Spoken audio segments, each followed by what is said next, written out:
Hoş gördük değerli dostlar. Deməli burada bir sual var. Sualı uşaq verib. Amma ki mən əminəm ki bu böyüklərin də sualıdır. Böyüklər də narahat edir. Küllü miqdarda insanın bu sualla problemi var. O bir arada belə bir məsələ atırlar ortalığa, deyirlər ki toyuq birinci yaranıb yoxsa yumurta. Fəlsəfi sualdır. Toyuq birinci yaranıb yoxsa yumurta. İndi də deyirlər, indi də belə buna bənzər bir şeydir ki, əgər hər şeyi Allah yaradıbsa, bu Allahın özü hardan yaranıb? Təbii ki biz bilik sahibləri, real bilik sahibləri bilir ki toyuq birincidir, yumurta ola bilməz. Çünki yumurta toyuğun özü kimisini yaratmaq üçün qabiliyyətidir. Toyuq Tanrı tərəfindən yaradılan canlı varlıqlardan biri də quşlardır da. Ona görə də indi o ki qaldı bu sualın cavabına. Deməli Allah hər şeyi Krishna, Tanrı yaradıb. Mənim deyim bu cürdür. Bəs Tanrını kim yaradıb?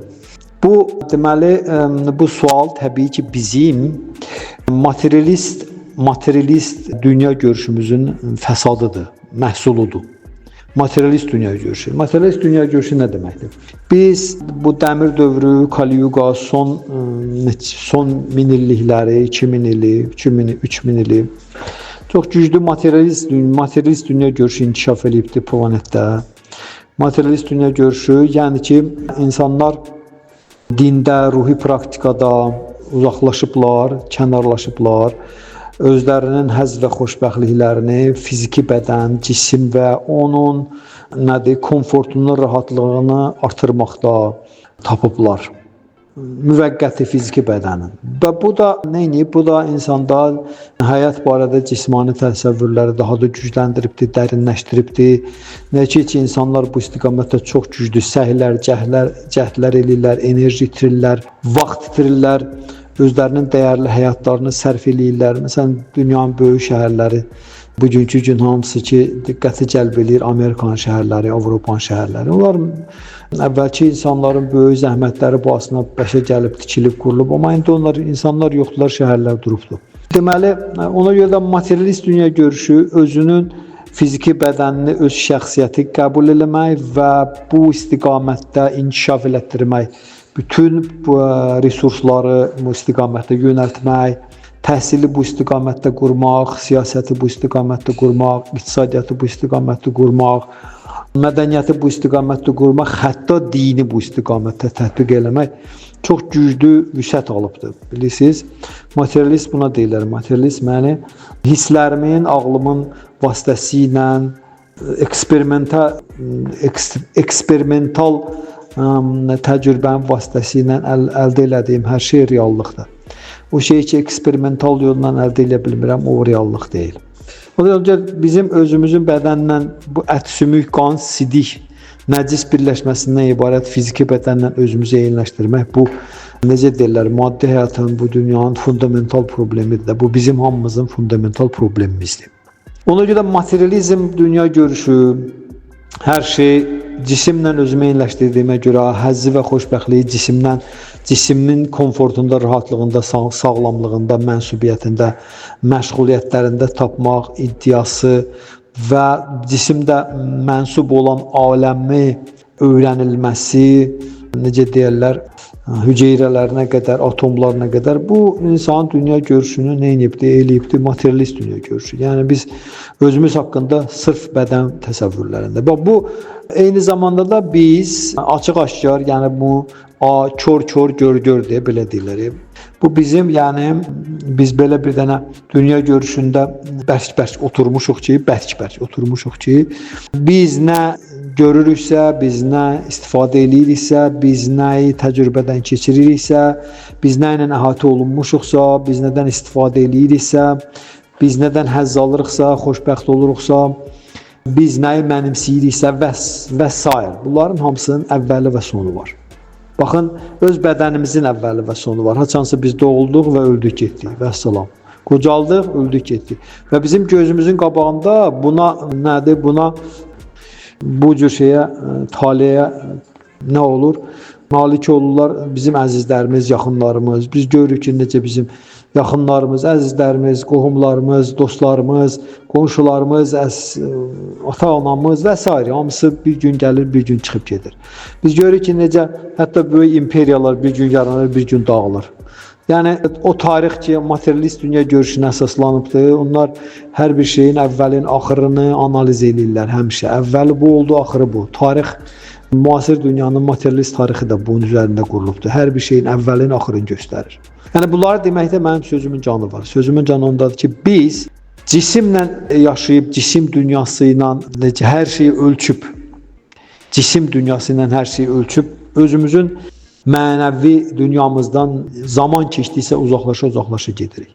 Amma insanın ən fundamental problemləri həll olunmamış qalır. Bütün bu mənim danışdıqlarıma, dediklərimə, sonra texnologiyanın tərəqqisinə, nə bilim, insanın bax bu əhval-ruhiyyədə qrup yaratmaqlarının miqyasına baxmayaraq, insan həyatının 4 dənə fundamental problemi həll olunmamış qalır. İnsan həyatının 4 dənə fundamental problemi var. İnsan bir gün doğulur, bir müddət yaşayır, sonra xəstələnir, sonra qocalır, sonra da ölür. Doğuluş, xəstəlik, qocalıq, ölüm. Sanskritlə buna deyirlər can, mavrit, yürü, cərəviyyəti. Doğuluş, ölüm, xəstəlik, qocalıq. Bunların heç birinə həll tapılmayıb və insan da bütün ömrünü bunun qarşısında acizdir. Yəni bu 4 problemin qarşısında sadəcə olaraq acizdir, əllərini qaldırır və salam. İnsan öz ağlının yaratdığı problemin qarşısında acizdir. Əslində insan həyatında bu qədər düşkünləşmə, tənəzzül, pis vərdişlər, günahlı əməllər, iradəsindən məhrumiyyətlər bu qədər vüsət olmazdı. Bu deməkdir ki, insan ağlının qarşısında acizdir. Ağlını kontrol etməkdə acizdir. İnsan təbii fəlakətlərin qarşısında acizdir. Müharibələrin, zəlzələnin, vulkanın, sonra cürbəcür epidemiyaların, sonra canım sizə desin, su basmaların və s. təbii fəlakətlərin qarşısında insan acizdir, düzdür? Və bir də insan acizdir daima ətrafından, başqalarından cürbəcür almaq, cürbəcür istirablar almaq. Qonşu ilə müharibə aparır bu saatçı gündə. Yay gəlir, ağca qanadlar adama imkan vermir ki, oturasın bir yerdə, düzdür? Başqa canlı varlıqlar və s. İnfeksion xəstə, infeksiya bir dənə başqa canlı da düşdü, məhv elədi, getdi və s. Yəni ki, insan həyatında 7 dənə həllisiz problem var. Doğuluş, xəstəlik, qocalıq, ölüm 4, ağlın verdiyi problemlər 5, təbii fəlakətlərin gətirdiyi problem 6, bir də başqa canlı varlıqlardan, onu əhatə edən başqa canlılardan aldığı problemlər. Bu 7 problemin həlli yoxdur. Yəni bu nəyə insan daim həmişə neyinir? Daim həmişə narahatçılıq var ortada, həmişə qeyri-məmnunluq var, həmişə narazılıq var, həmişə axtarış var, həmişə nəyəsə can atma, nail olma var, düzdür? Bunların hamısı bizim həmən bu materialist dünya görüşümüzün məhsuludur. Ona görə bu cür materialist dünya görüşü ilə biz hər şeyin ki əvvəli və axırı var. Bir gün başlayır, bir gün qutarır. Bir gün başlayır, bir gün qutarır. Doğulur, ölür, ailə qurur, ailə qutarır, övlad dünya gətirir, hər şey başlayır, qutarır da, başa düşdünüz, nətərim? Yemək yeməyə oturur, yiyir, sonra birazdan mədəsi doldu, qutardı, və salam. İnstituta girir, oxuyur, qutarır. Hissi həzz alır, başlayır, sonra birazdan qutarır, istənilən hissi həzz. Canım sizə desin və s. Yəni ki, gedir harasa istirahət eləməyə, dincəlməyə, gözəl bir yerə harasa gəlir, başlayır, sonra birazdan qutarır, bir də tezdən qayıdır, gəlir bura. Hətta dini sistemlər belə təbliğ elədiyi şeylərin əvvəli və sonu var. Cənnətə girsən, cənnətdən birazdan sonra sən xeyirxah əməlləri nəticələri qutalandan sonra çamadan verirlər, qoltuğuna göndərirlər aşağı. Bir də gəlir bura. Bildiniz nətərim? Yəni cənnət özü belə əvvəli sonu olan bir yerdir. Hətta mən görürsünüz dini də bura gətirir. Buna görə bizim şuurumuz köklənibdir əvvəli və sonu olan hər bir şeyin üzərində. Tamamilə. Biz əminik ki, hər şeyin əvvəli və sonu var. Biz bu həyatımızda əvvəli və sonu olmayan heç nə tanımırıq. Heç nə. İnsan həyatında əvvəli və sonu olmayan heç nə tanımır. Baxmayaraq ki, enerjinin saxlanma qanunu var fizikada. Deyir ki, enerji itmir, heçdən yaranmır, bir şəkildən başqa şəkildə keçir. Yəni, bu demək ki, enerji əbədidir. Amma bunun da yenə də insan həyatında bunu heç tətbiq eləmir əslində.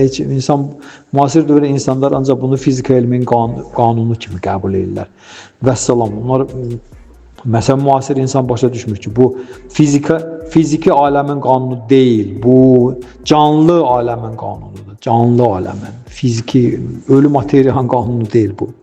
İndi bunlar deməkdə sözümün canı nədir? Yəni bizim şuurumuzun, bizim dünya görüşümüzün, bizim psixikamızın, bizim əqlimizin, dərrakəmizin və s. bütün qabiliyyətlərimizin bax, əvvəli və sonu olan hər bir şeyin üzərində köklənməsi, əvvəli sonu olmayan heç nə barədə təsəvvürsüzlüyümüz, bax, belə bir sual da yaradır təbii ki, həmən dəqiqə hər şeyi axı biz əvvəl son görürük. Yəni biz deyirlər ki, Allah yaradıbsa, demək bunu Allah haçansa başlayıb yaratmağa. Və bu yaradıbdır, deyirlər, belə dində də deyirlər, Allah yaratmağa başladı, bir həftəyə yaratdı. Bir həftəyə Allah, bir həftəyə yaradıb, 7 günə. 6 günə yaradıb, 7 günə istirahat edibdi. Belə bir ifadə də vardı, təəssüflər olsun ki, dini qruplardan. Ona görə də bizdə belə bir şey var ki, Allah bunu haçansa başlayıb yaradıb və bu haçansa qutaracaqdır. Haçansa apokalipsis olacaq və ya qiyamət qopacaq, qiyamət günü olacaq. Allahın yaratdıqlarının hamısı dönüb gedəcəkdir. Materialistlər üçün bu sondur. Dindarlar üçün də bu kiminsə əbədi cənnətə, əbədi cəhənnəmə göndərilməsidir və s. Bundan o tərəfə başqa heç nə yoxdur. Ona görə də həmən dəqiqə burada bu sual ortalığa gəlir. Hər şeyin əvvəlin və sonu olduğu dünya görüşü ilə yaşayan insanda bu təbii bir şey ortalığa çıxır ki, bu Allahın da bir əvvəli, bir sonu var ya yox. Yaxşı, bu hər şey bu Allah başlayırsa, Allah qutarırsa, bu Allahın özünü kim başlayıb? Bilirsiniz, bu təbii sualdır, elə deyir, məntiqidir. Bu cür dünya görüşünü malik olanda bu sual məntiqidir. Yəni, yerinə düşür. Haqlı sualdır. Yəni, mənim dünya görüşüm buna uyğundur, başa düşdünüz? Hər şeyin əvvəli və sonu var. Bu Allahın da yəqin ki, bir əvvəli və sonu vardır, elə deyil. Yoxsa bu hardan çıxıb, yaxşı, bu ortalığa hardan gəlib, bu, başa düşdünüz? İndi mən nə demək istəyirəm?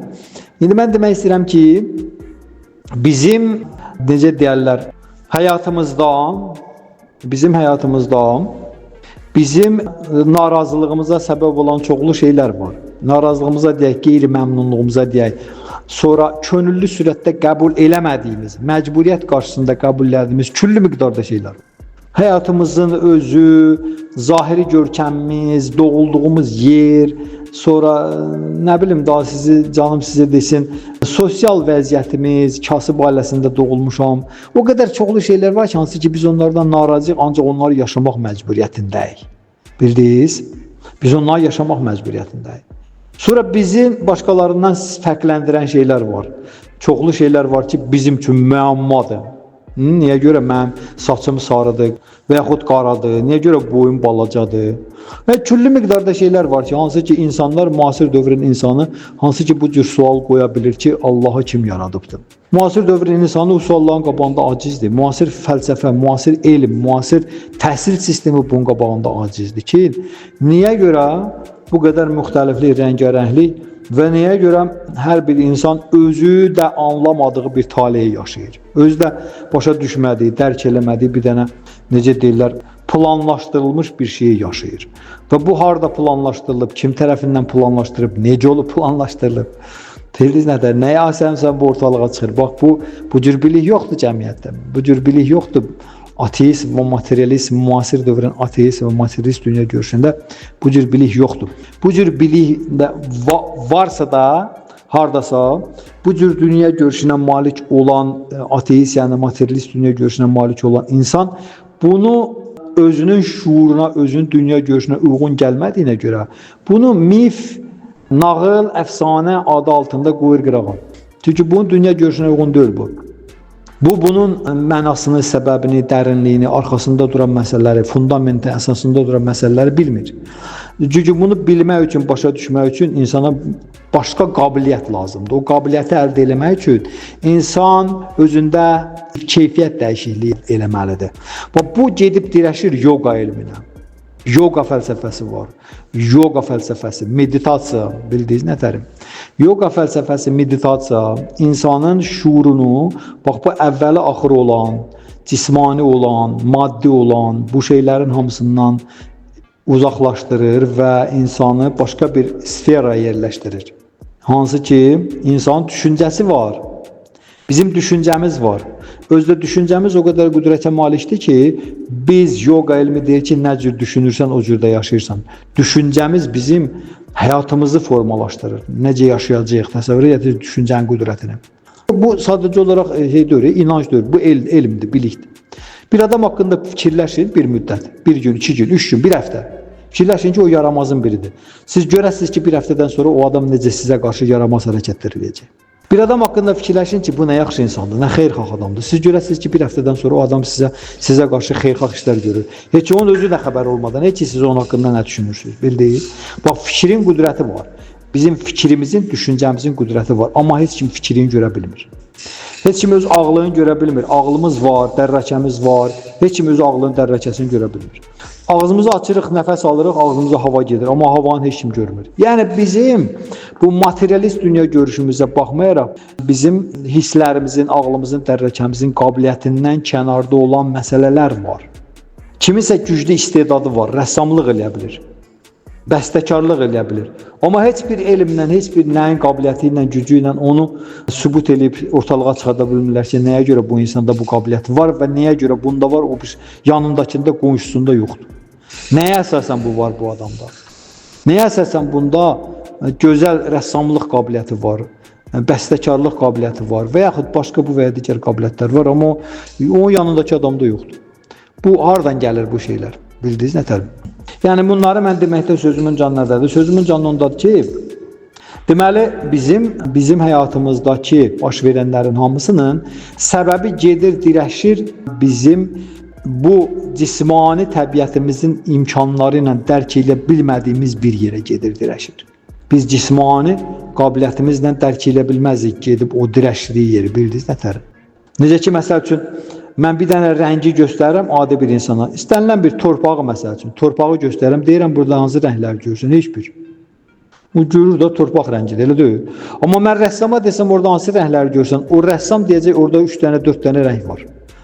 Onları bir-birinə qarışdıranda bu alınır. O orada sarı görəcək, qara görəcək, qəhvəyi görəcək, ağ görəcək və bunlar qatışdıracaq bir-birini alacaq torpağın rəngi. Amma adi adam orada o rəngləri görmür, başa düşürsünüz? Bu qabiliyyət, görürsünüz, bu şeylər hamısı ondan xəbər verir ki, bizim gördüyümüzlə, eşitdiyimizlə, duyduğumuzla, düşünə bildiyimizlə məsələlər, bu dünyanın məsələləri bitmir. Bu dünyanın işləri bitmir. Hətta öz bədənimizi biz heç axıra qədər başa düşə bilmirik ki, bizim bədənimiz necə işləyir, nətər olur işləyir axı. Necə olur ki, sən mədəvə bu qədər şeyi doldurursan, dayanmadan da yeməkləri, o orada onları hamısını necə deyirlər, araşdırır, hər kəsi öz yerinə göndərir. Necə olur ki, havanı udursan içəri, o gedir içəridə nəsə eləyir. O prosesi, yəni hisslərimiz vasitəsilə daxil olan şeylərin içəridə hansı proses keçirilənlərindən heç birinə xəbərimiz yoxdur. Biraz tibb elmi yalandan palandan nəsə deyə bilir bizə, biraz da yalandan palandan. Amma tibb elmi də ancaq prosesin necə getdiyini bilir. O bilmir ki, necə, nə səbəbdən o gedir. Bunun arxasında duran səbəb nədir, bildiniz?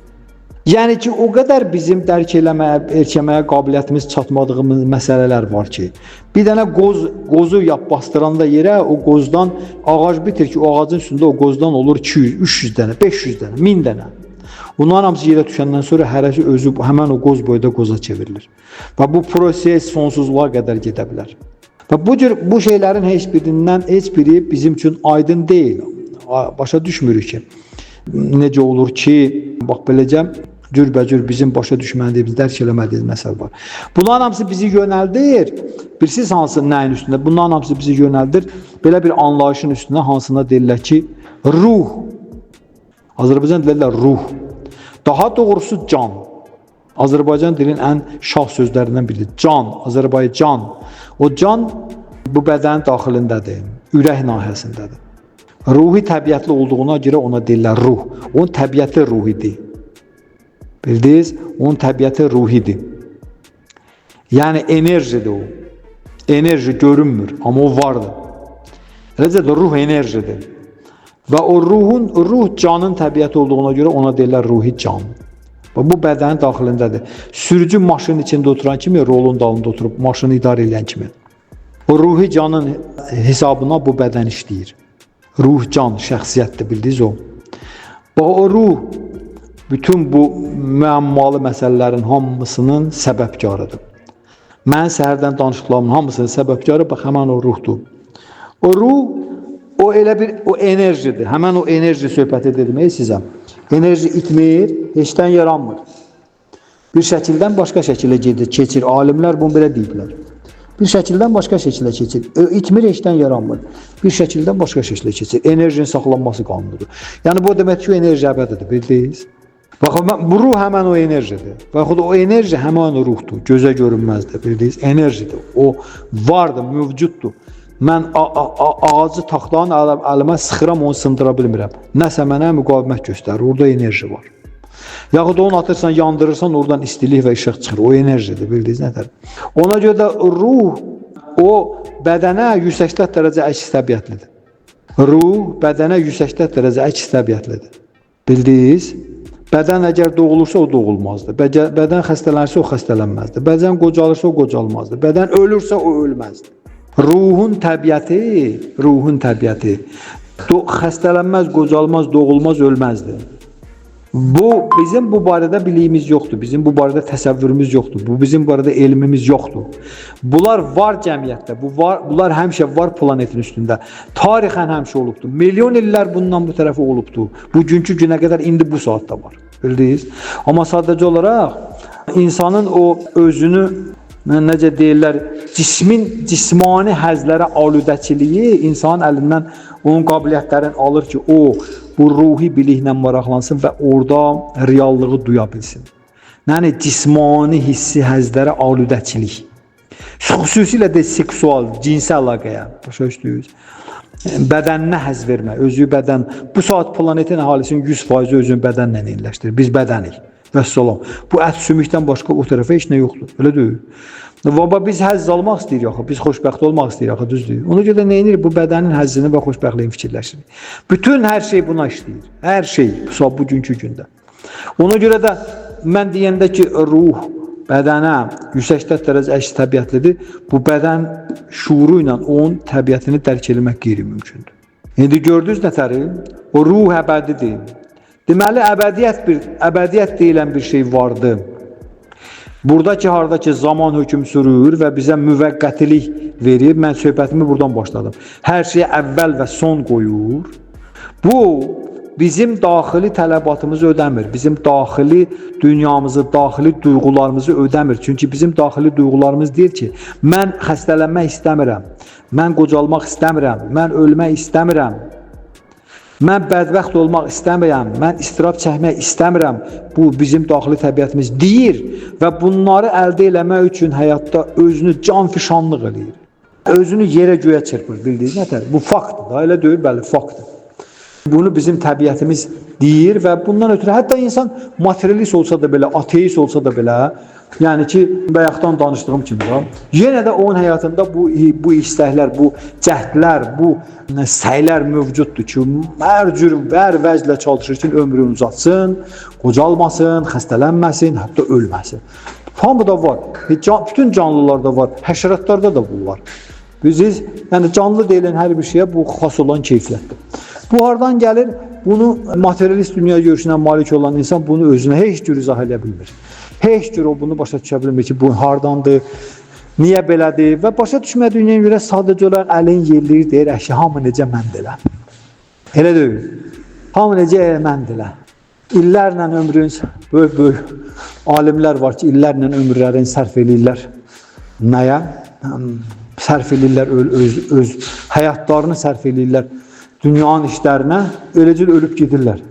Heç bir elmlərin heç bir gücü çatmır ki, onlar neynəsinlər? Onlar özlərinin ömrünü biraz uzatsınlar. Ya ölümün qabağını alsınlar. Yox, heç belə şey yoxdur. Tarixə boyu belə şey yoxdur, olmayıbdır. Yəni bu insanın bu istəkləri hamısı qalıbdır, nə ödənilməmiş. Bildiniz? Xəstələnməmək, qocalmamaq, ölməmək istəyir.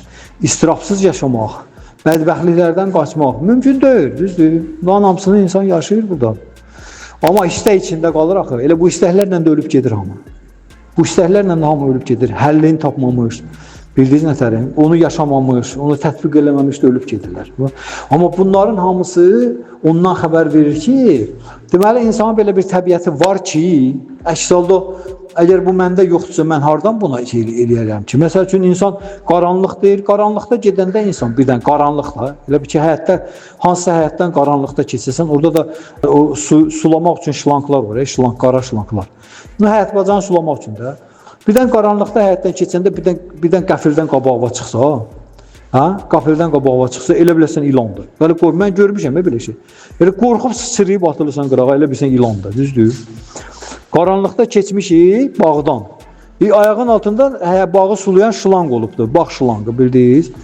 Və o qəfildən görəndə atlanıb yeri, sıçrayır yerindən ki, ilan. Elə bir ilandır.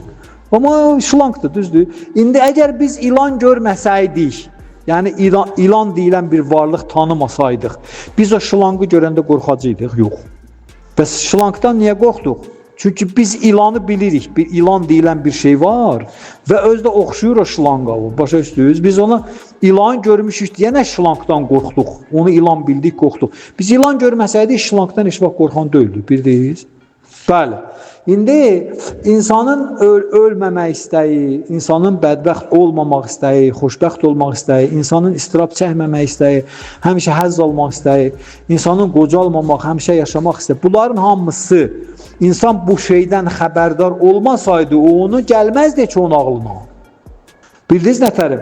İtin, pişiyin, heç birinin ağlına gəlmir onların, heyvanın, başa düşdünüz. Onlar sadəcə olaraq instinktlə yaşayırlar. İndi insan amma bunları insana gəlir, insan bunların fikrini çəkir, insan bunlar üçün mübarizə də aparır. Bunlar hamısı nə deməkdir? Yəni bu insanın bu şeydə, yaddaşında, insanın daxilində belə bir şey olmasaydı, insan bu şeylərin dərdini çəkməzdi.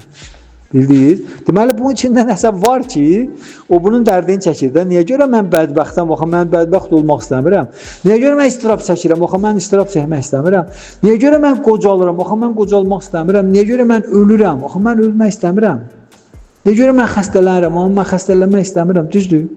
Bu qarşı durma nədəndir? İnsan ölənə qədər, doğulandan ölənə qədər insan bu qarşı durmanın içində yaşayır. Bu demək ki, insanın daxilindəki bütün sirlərin, bütün müşküllərin, bütün dərk olunmazlıqların hamısının mənbəyi kimi insan ruhi can adlı şəxsiyyəti var, ruhu var. Və o bədənə 180 dərəcə əks təbiətlidir, bildiniz? Bədəninizlə nə baş verirsə, onların hamısını 180 dərəcə əksin qoyun, o olacaq bizim ruhu şəxsiyyətimiz. İndi əgər o əbədidirsə, nə doğulmur, nə xəstələnmir, nə qocalmır, ölmür. Bu demək ki, bu ruh deyilən şey bu əbədi bir şeydir, varlıqdır. Başa düşdünüz nətədir? Ondan buradan nə ortalığa gəlir? Əgər o ruh əbədidirsə və onun ətrafında müvəqqəti bədən hörülürsə, verilibsə ona, bir gün gəlir, bir gün ölüb gedir, düzdür? Bu demək ki, real olan ruhdur da, bədən deyil ki, bu bədən paltar kimidir. Bildiniz? Deməli, real olan odur. Hansı ki, nə ölmür, nə xəstələnmir, nə qocalmır, nə doğulmur, düzdür? Amma bədən bunların hamısını yaşayır. Buradan insan dərrəkəli, insan başa düşür ki, həmən dəqiq. Deməli, real olan odur. Bu müvəqqəti olan real deyil, bu yuxudur, illüziyadır. Başa düşdünüz? Nətə? İllüziyadır, real olan odur. Buradan nə hasil olur? Onun öz dünyası var, ruhun dünyası, ruh özü əbədidirsə, deməli onun həyatı da əbədidir, o əbədiyyətin sakinidir. Deməli, buradan nə nəticə hasil olur? Yalnız əbədiyyət vardır. Yalnız əbədiyyət vardır, başa düşdünüz? Əvvəli və sonu olmayan. Əvvəli və sonu olmayan əbədiyyət ona deyirlər ki, yəni orada zaman adlı enerjinin hökmü yoxdur. Özdə zaman nisbi bir şeydir. Məsəl üçün, qarışqa üçün, quş üçün, kəpənək üçün, insan üçün, heyvan üçün zaman eyni formada getmir. Hərəsində zaman bir qədərdir, hərəsi zamanı bir cür qəbul edirlər. Bu zaman kainatın hər yerində bir cür gedir. Zaman nisbi bir şeydir, zaman mütləq təbiətli deyil.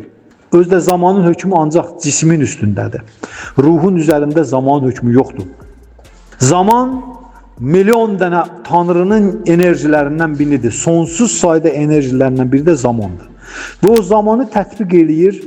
Burada bizim bu cisim dünyasında hansı ki müvəqqətiliyin təmin eləmək üçün. Bu zaman bu hökmə malikdirsə bu cismin üstündə. Bu bizə həmən dəqiqə nə verir? Əsas verir ki, fikirləşək ki, deməli bu bizə yad bir şeydir. Bu bizə yad bir şey. Bu bizə kimsə tərəfindən. Elə bir ki, bizə kimsə öz maşınını ya evini, kimsə evini kvartirant verir. Ya kimsə özün maşınını arenda verir ki, gəl istifadə elə filan saata qədər. Yaxud da ki, şəhərin küçələrində bu saat cürbəcür o şeylər, nə skuter deyirlər, nə deyirlər, o belə samakatlar var.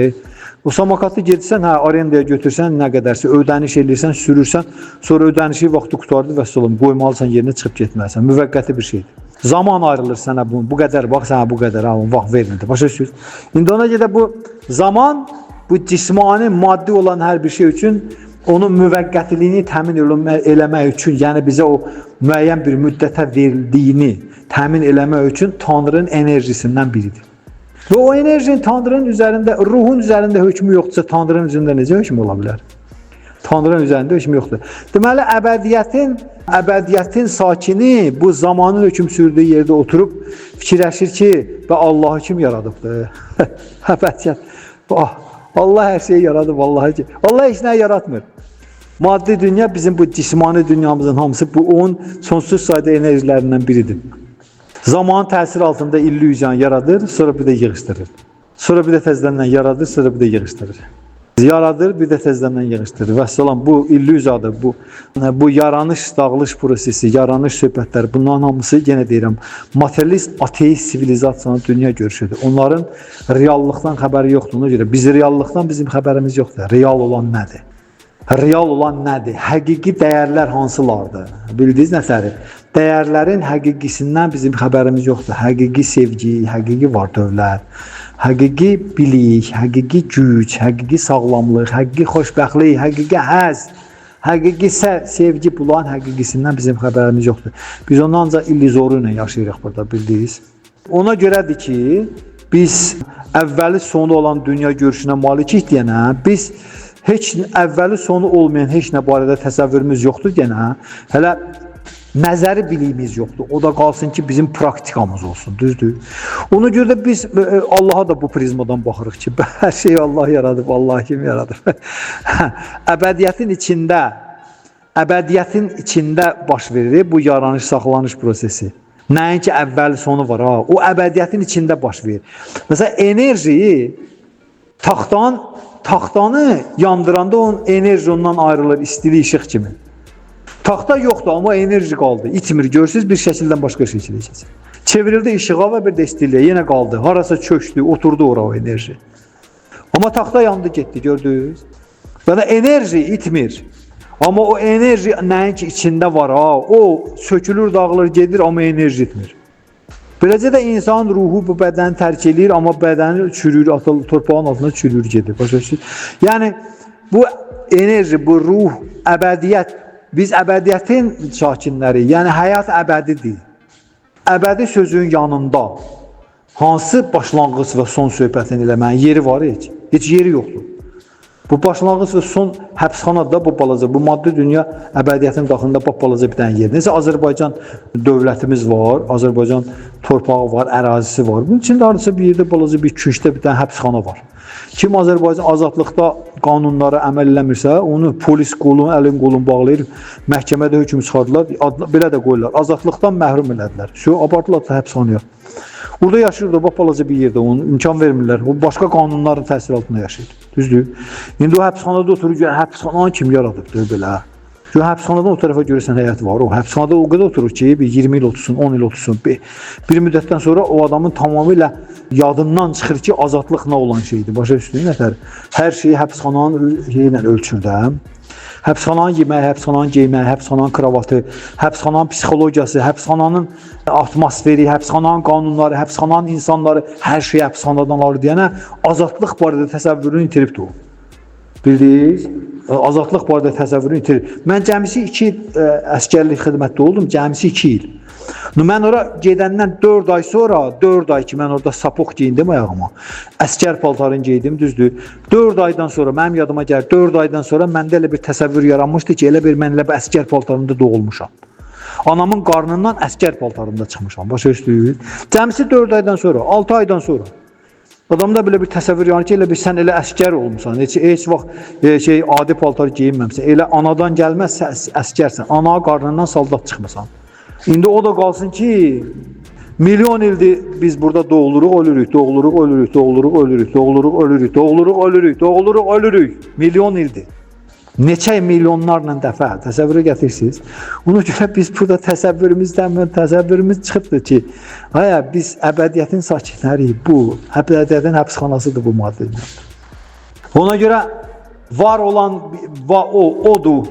Allah deyilən şey, Allah deyilən varlıq şəxsi. O, həmən bu əbədiyyətdir. Bu əbədiyyət elə onun özüdür. Bu əbədiyyət onun özüdür. Başa düşdünüz? Allahın özüdür. Əbədiyyət Allahın özüdür. Hər nöqteyi nəzərdən. Əbədiyyət onun özüdür. Onun nətər əvvəli sonu olur? Əbədi olan əvvəli sonu olur. Dilimizdə sözə var, əbədi.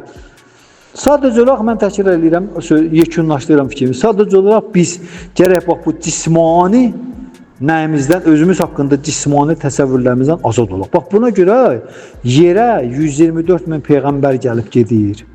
Dahilər gəlib gedir. Tanrı özü gəlib gedir, müqəddəs kitablar gəlir gedir, yoga fəlsəfəsi, meditasiya var burada, cürbəcür mistik şeylər var. Bunlar hamısı ondan ötürü ki, biz başa düşək ki, bizim bu zamana tabi olan material bizə yad bir şeydir. Zamana tabi olan material o şey ki, zamana tabidir, o bizə yaddır.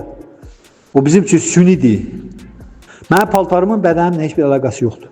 Paltarımın bədənimlə heç bir əlaqəsi yoxdur. Sadəcə olaraq mən bunu giyinirəm ki, bədənimi örtürəm də, soyuqdan, istidən qorumaq üçün. Elə deyil, bəli. Amma bədənimlə heç bir əlaqəsi yoxdur. Mən bunu çıxardıram, başqa bir dənəsini giyinirəm. O bədənim həmişə yerindədir. Eləcə də ruhu, bizim ruhu, əbədiyyətin sakini olan bizim ruhu şəxsiyyətimizin, hansı ki, həmən o Allahın bircə balaca zərrəsiyik.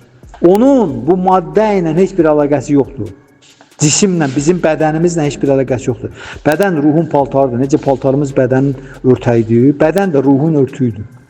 Bu barədə bizim biliyimiz yoxdur. Bu barədə bizim təhsilimiz yoxdur. Bu barədə bizim təsəvvürlərimiz yoxdur.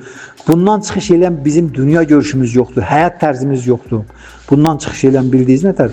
Buna görə də biz təbii olaraq həmən dəqiqə bu cür cəhalətdə olan insanın ağlına hökmən gəlir ki, Allah hər şeyi yaradıb və Allahı kim yaradıb? Yaxşı. Allah hər şeyi yaradıb və Allahı kim yaradıb? Bildiniz nətəri? Mən elə gəlir ki, mən sualın cavabını verdim. Sadəcə olaraq əbədiyyətin sakiniyik biz. Biz əbədiyyətin var. Əbədiyyət bu deməkdir ki, zaman orada yoxdur. Biz zamandan çıxış eləyib danışırıq, deyirik ki, bu əvvəli sonu var. Burada zaman yoxdur da, bu əbədiyyətdir də bu. Bildiniz nətər? İnce elementdir, həddindən artıq ince elementdir. Ağıldan nəcibdir, bizim fikrimizdən nəcibdir ruhi və əbədiyyət, həyat. Və enerji, material nə qədər nəcibdirsə o qədər qüdrətlidir, o qədər güclüdür, o qədər möhtəşəmdir. Buna görə də əbədiyyətdə hər şey buradakı ilə müqayisədə sonsuzluq qədər möhtəşəmdir. Sonsuzluq, yəni rəqəmə sığmayan bir yerdir. Və bu bütün təbliğat da, bütün müqəddəs yazılar da, müqəddəs kitablar da, möminlər də, Tanrı özü. Bunların bütün təbliğatın canı budur. Ki siz bu zaman hökm sürdüyü həbsxanadan qurtulub, qayıdıb getməlisiniz, özünüzün əbədi həyatınızı yaşamalısınız. Əbədiyyətin sakinlərisiniz, ey dili qafillər. Oturmuşsunuz burada, bu bədən birini o birisini əvəz edirsiniz, birini o birisini əvəz edirsiniz, birini o birisini əvəz edirsiniz. Da o vaxta qədər ki, özünüzün əbədi həyatınızı təzədən bərpa eləmək istəmirsiniz. İstəmirsiniz, deyir, okey, davay. Birini çıxardan sonra birisini, birini çıxardan, bir bədəndən çıxan başqa birini verirlər. Bir bədəndən çıxan başqa birini verirlər. Sonra insan bədəni xoşuna gəlmir, ət yemək istəyən, okey, sənə bir dənə pələng bədəni verirlər. Gəlirsən pələng kimi başlayırsan yırtıcılıq eləmə, ət yeyirsən. Qan sökürsən, qan içirsən, ət yeyirsən. Bildiniz nətəri? Çılpaq gəzmək istəyirsən, net problem. Bədəndən çıxardılar, səhərdən ağacda verirlər, otursan ağacın paltarı yoxdur. Lütürüyan durur burada. Və s. Seks istəyirsən, insan bədəndən çıxardılar, səhər meymun bədəni verirlər. Meymun da səhərdən axşam qədər sekslə məşğul olur, git. Bax belə, biz bu həyatı böyləcə yaşayırıq. Ona görə də Allahı yaradan, burada yaradandır. Bu maddi dünya yaradılır. Əbədiyyətdə yaratmaq şeyi yoxdur. Əbədiyyətdə hər şey əbədi olaraq vardır. Bildiniz, hər şey. Biz də əbədiyik. Nəinki Tanrı əvvəli sonu yox, Tanrı yaradılmır. Heç biz də yaradılmamışıq. Biz də yaradılmamışıq heç vaxt. Biz də əbədiyik, həmişə varıq. Yaranıb dağılan, yaranıb ölən ancaq bizim bu ət, sümük, qan, sidik, nəcis birləşməsindən ibarət olan bədənimizdir. Və bu şuurdan çıxmaq lazımdır. Buna deyirlər insan həyatı. Buna deyirlər insan həyatı. Sadəcə olaraq bugünkü insan həyatını 4 dənə heyvani instinkt və onun komfortu həddindən artıq bərk tutubdur. Yemək, yatmaq, seks, yemək, yatmaq, seks. Yemək, yatmaq, seks, bir də müharibə eləmək. Silah, özü qorumaq, qorxu hissi və salam. Bundan başqa heç nə yoxdur müasir insan həyatında. Ona görə də çox çətindir başa düşmək bu məsələləri. Bunun üçün isə bugünkü gündə bütün şərait var əslində. Bizə lazım bir də istəyimiz olsun. Bugünkü gündə buna polnu şəraiti var ki, davay çıxağın bu şuur tərzindən, özümüzün əbədiliyimizi dərk eləyən, əbədi həyatımızı bərpa eləyən, nə də xəstəlik, qocalıq, ölümün caynaqlarından qutarağın özümü. Yoxsa elə oturacaq, burada sual verəcək ki, bu Allah kim yaradıb? Hər şey Allah yaradıb, Allah kim yaradır. Bizim özümüz yaradılmamışıq, həmişə varıq. O da olsun, soruşasan Allah kim yaradıb? Dediniz, bizi heç kim yaratmayıbdır, biz həmişə varıq. Əbədiyyətin sakinləri, əbədiyik həmişə. Cavab məmnun eləməsə, yenə də sual verərsiniz, yəni başqa tərəfdən, hansı tərəfdən məmnun eləmirsə, oradan sual verərsiniz, mən izah eləyərəm, çalışıram. Bu belə. Hare Krishna.